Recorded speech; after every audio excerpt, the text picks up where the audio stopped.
Baru pertama kali buka PowerPoint dan bingung dengan semua icon ini? Tenang, di video berseri ini kita akan belajar tentang PowerPoint mulai dari dasar.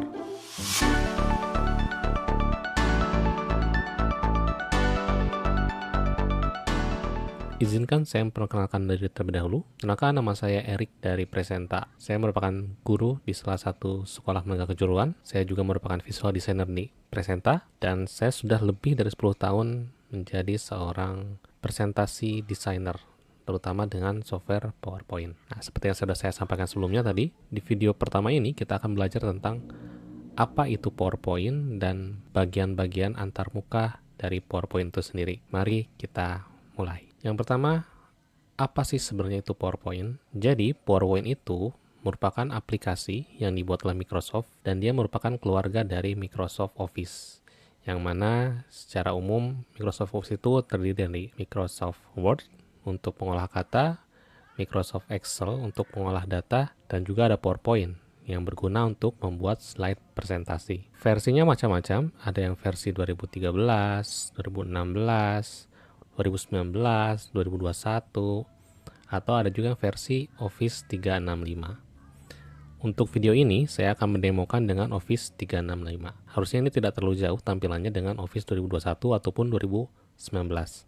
Dan mungkin agak sedikit berbeda dengan Office versi sebelumnya. Tapi itu tidak masalah, karena kita akan membahas mulai dari dasar terlebih dahulu. Selanjutnya, apa sih sebenarnya fungsi dari PowerPoint itu sendiri? Fungsi utama dari PowerPoint adalah membantu presenter atau orang yang menyampaikan presentasi untuk menyampaikan gagasan sehingga audiens akan lebih mudah memahami apa yang disampaikan oleh presenter tersebut. Jadi dia hanya sebagai alat bantu untuk menjelaskan suatu hal, suatu gagasan.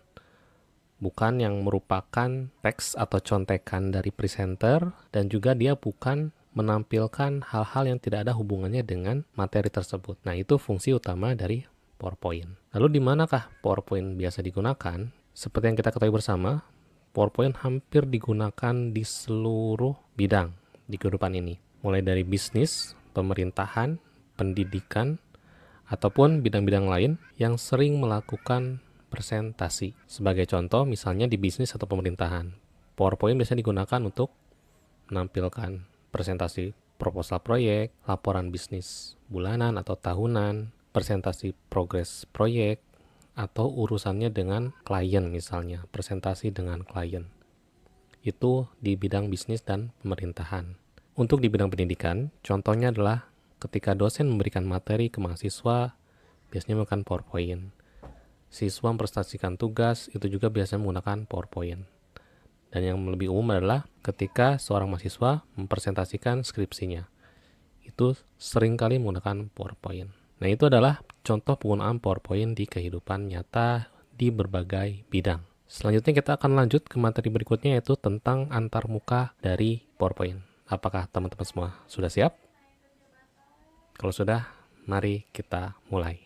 Untuk membuka PowerPoint, kita bisa mulai dengan mengklik menu Start. Lalu kita cari aplikasinya, yaitu PowerPoint. Lalu kita klik di icon yang ini. Tunggu beberapa saat. Nah, inilah tampilan ketika kita membuka aplikasi PowerPoint untuk pertama kali. Di bagian samping ini ada bagian di mana kita bisa membuat file baru atau membuka file yang sudah pernah kita buat.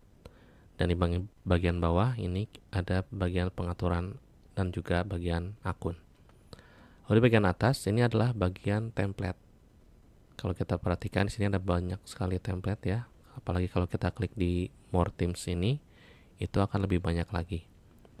Dan bagian bawah sini adalah menunjukkan file-file yang kita pernah buka dengan aplikasi PowerPoint. Nah, kali ini kita akan coba mulai dengan menggunakan template blank ya. Caranya dengan mengklik pada bagian blank presentation ini. Kita klik,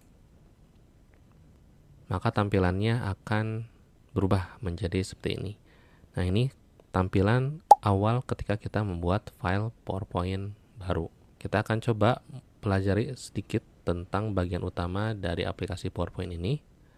Yang pertama, itu yang paling besar bagian sini, ini namanya adalah slide pane.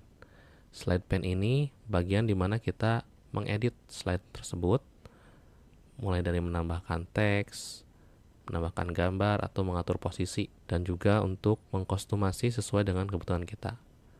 Ini akan sering digunakan karena ini bagian utama dari aplikasi PowerPoint. Lalu kita ke atas dulu sebagian sini. Ini namanya adalah Quick Access Toolbar. Jadi kalau tampilan teman-teman agak beda, tidak masalah ya, karena ini sifatnya bisa kita custom. Mungkin di teman-teman hanya ada save, undo, redo, presentation, dan juga beberapa yang lainnya. Tapi tampilan saya agak berbeda karena saya menambahkan fungsi-fungsi tertentu agar saya bisa lebih cepat mengakses fungsi tersebut ya. Quick Access Toolbar. Kita ke bawah sedikit, ini ada namanya menu ribbon, dan bawahnya adalah ribbonnya. Di ribbon dan menu ribbon ini satu satuan ya. Jadi kalau kita klik di menunya, maka ribbonnya akan berubah sesuai dengan nama menu yang kita pilih. Misal di menu insert ini, ribbonnya akan muncul fungsi-fungsi untuk menginsert sesuatu, untuk memasukkan sesuatu. Mulai dari slide baru, tabel gitu ya, gambar, bentuk, icon, bahkan teks dan juga video bisa kita masukkan di bagian ribbon insert ini. Lalu misalnya contoh lainnya adalah di bagian desain. Nah ini ribbonnya berisi tentang desain-desain atau template yang bisa kita pilih ketika membuat presentasi. Kalau saya sorot ini tanpa diklik, itu dia akan berubah. Atau kita bisa mengganti tema warna dari presentasi kita. Ada banyak menu di sini ya. Saya tidak akan bahas satu persatu karena nanti akan menjadi sangat panjang. Di bagian bawah sini dari menu ribbon ini, itu ada yang namanya pengaturannya. Ribbon display option. Ketika kita klik di sini, maka akan muncul beberapa pilihan. Yang sekarang terpilih adalah dengan opsi always show ribbon. Artinya ini akan selalu muncul. Bagaimana kalau kita pilih yang full screen mode? Saya klik. Nah, ini maka menu di ribbonnya hilang. Jadi tampilannya sangat full, betul-betul full, hingga menu ribbonnya itu disembunyikan dan kita tidak bisa dengan cepat untuk mengakses menu ribbon tersebut. Nah, untuk mengembalikannya lagi, kita klik di titik 3 ini ya. Maka dia akan muncul, lalu kita klik lagi di sini. Sekarang kita coba ganti ke show tabs only. Nah, berbeda dengan yang full tadi, di menu yang ini atau di display yang ini menunya masih dimunculkan. Dan ribbonnya hanya akan muncul ketika kita klik menunya gitu. Tapi ketika kita tidak klik, maka dia akan disembunyikan lagi. Untuk kali ini saya akan pilih yang standar saja, yaitu di always show ribbon. Bagian berikutnya adalah bagian yang ada di samping kiri ini. Ini namanya thumbnail pane. Bagian ini berfungsi untuk menampilkan slide-slide yang sudah kita buat. Saya akan coba buka presentasi lainnya yang sudah cukup banyak slide-nya. Ini adalah template presentasi skripsi ya, teknika. Ini banyak slide-nya, ada sekitar 44. Dan kalau kita lihat di bagian thumbnail-nya ini, itu berisi slide-slide yang sudah dibuat dan siap untuk diedit gitu. Nah, ketika kita klik gambar slide-nya yang ini, maka yang di slide pane-nya akan berubah. Klik sini, dia juga akan berubah dan bisa langsung diedit gitu, sesuai dengan keperluan. Nah, di thumbnail ini juga kita bisa atur posisi dari slide-nya. Kalau kita perhatikan di sini ada angka-angkanya ya, 1, 2, 3, itu menunjukkan urutan slide tersebut akan ditampilkan. Yang satu berarti akan dimunculkan pertama, setelah itu kedua dan ketiga, seterusnya. Dan kita bisa atur posisinya dengan cara mendragnya. Caranya misal kita akan pindahkan yang slide yang kedua ini menjadi yang pertama ditampilkan. Maka kita bisa klik yang ini, tarik ke atas, maka dia akan menjadi yang pertama. Sedangkan ini menjadi yang kedua. Kita kembalikan lagi, tarik seperti itu. Itu untuk mengatur posisi. Lalu kita juga bisa mengatur lebar dari si thumbnail ini. Caranya dengan menempatkan kursor di bagian garis ini ya. Lalu kita tarik ke arah kiri. Nah, dia akan mengecil dan tarik ke arah kanan untuk memperbesar, dan maksimalnya di seperti ini. Atau bahkan kita bisa sembunyikan, tarik hingga kiri mentok. Nah, maka dia akan tersembunyikan dan ada tulisannya thumbnails gitu ya. Ketika kita klik di sini, maka dia akan muncul kembali. Itulah bagian yang dinamakan thumbnail. Berikutnya, bagian yang tidak kalah penting ketika kita melakukan presentasi, yaitu bagian notes pen. Notes pen ini sesuai dengan namanya berfungsi untuk menyimpan notes atau catatan. Tempatnya itu biasanya ada di bagian bawah. Kalau teman-teman tidak muncul, seperti ini kan tidak muncul nih, kita klik di bagian notes ini, klik, maka dia akan muncul di bagian sini.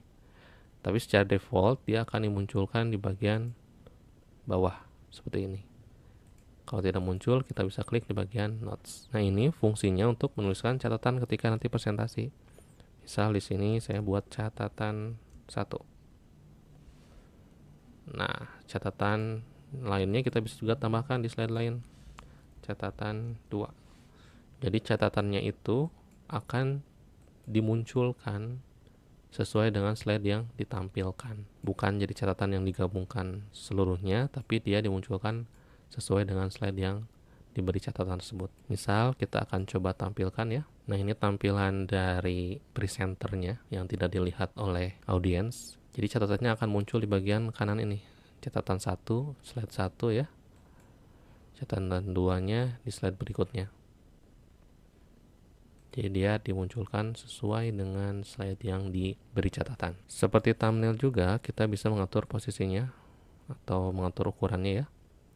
Kalau teksnya banyak, kita bisa atur supaya kelihatan semuanya. Kalau mau sembunyikan, tinggal tarik ke arah bawah atau kita klik bagian notes ini. Bagian berikutnya adalah bagian view mode. Letaknya di bagian kanan bawah ini. Mulai dari ada bentuk-bentuk icon seperti ini, dan juga ada bagian untuk mengatur zoom dari gambarnya atau slide-nya. Kalau saya tarik ini ke arah kanan, maka akan zoom gitu ya. Kalau kita tarik sini, dia zoom out. Bisa juga diklik si icon-iconnya, atau shortcutnya itu pakai tombol kontrol dan scroll seperti itu. Lalu kita juga bisa mengatur nilai zoomnya secara manual kalau diperlukan. Atau kalau misalnya kita agak repot untuk scroll atau geser-geser, bisa klik ini aja. Klik, maka dia akan dibuat fit dengan ukuran slide-nya. Itu bagian zoom-nya ya. Lalu di bagian samping sini ada tadi yang saya sebutkan, ada icon-iconnya. Kalau kita sorot segini, itu ada nama-namanya. Sekarang yang terpilih ada mode normal. Mode normal itu berarti thumbnailnya ada di samping, catatannya di bawah, menunya ada di atas gitu ya, dan juga si slide pane-nya muncul seperti itu. Tapi ketika kita klik slide sorter yang ini, klik, maka tampilnya akan berubah. Tampilannya menjadi full di bagian slide pane gitu. Tapi di slide pane-nya banyak slide-slide yang sudah dibuat. Thumbnailnya disembunyikan, notes-nya disembunyikan. Dan sesuai dengan namanya, slide sorter ini berfungsi sebagai pengurut dari slide-nya. Kalau kita tadi coba di bagian thumbnail, nah di sini juga kita bisa melakukan pengurutan slide-nya, bahkan lebih fleksibel. Kita bisa tarik ke atas bawah gitu ya, dengan lebih cepat. Itu slide sorter. Nah, view berikutnya adalah reading view. Kalau kita klik di sini, maka tampilannya akan hanya satu slide saja. Tapi masih ada menu-menu seperti ini. Next-nya ada, Previews-nya ada, terus ada tombol close, dan taskbar di bawah juga masih dimunculkan. Untuk majunya klik next, untuk mundurnya pilih Previews, dan kalau kita klik yang tengah ini akan muncul menunya. Gitu. Itu di bagian reading view, bukan di bagian presentation ya. Nah, sebelahnya itu ada slideshow. Kalau kita klik slideshow ini, maka presentasi akan ditampilkan, dan view ini yang biasa digunakan untuk menampilkan presentasi di depan audiens. Jadi hanya ada satu slide yang ditampilkan, dan juga tidak ada menu-menu yang muncul di bagian atas atau bawah dari tampilan slide-nya. Kecuali kalau kita perhatikan di sini bagian bawah kiri itu ada ketika kita menggerakkan kursornya. Untuk keluar dari menu slideshow ini, kita bisa tekan tombol escape atau bisa klik kanan pilih and show.